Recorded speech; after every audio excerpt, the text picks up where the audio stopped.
తోట చంద్రయ్య చచ్చేది వాళ్ళు మా చేతిలో.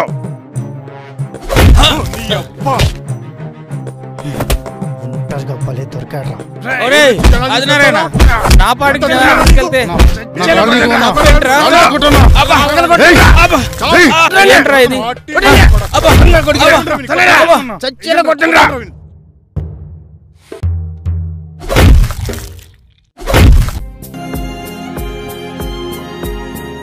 పోయింది. కూర్చోండి శివరామ గారు, ఎందుకంత కోపం మీకు? కూర్చోండి. వాడు గొంతెత్తి పిలిస్తే వేల మంది వస్తున్నారు. వాడు రమ్మని పిలిస్తే ఊరంతా పసుపు రణరంగమవుతుంది. గెలిచింది మనం, అధికారం వాడిదిలా ఉంది. వాడిని దగ్గర చేయాలరా. అది ఇప్పటి గొంతు కాదన్నా.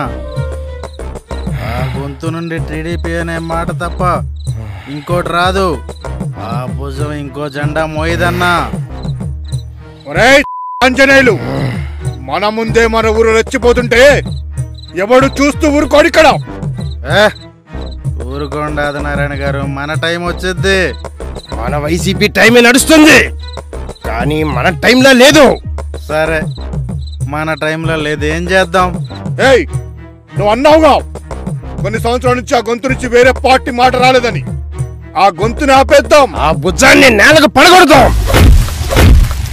మా పార్టీ అంత చులకనగా కనపడుతుందా నా కొడక?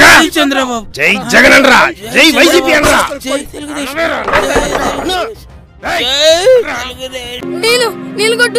సచ్చాడు నా కొడుకు, పదరా.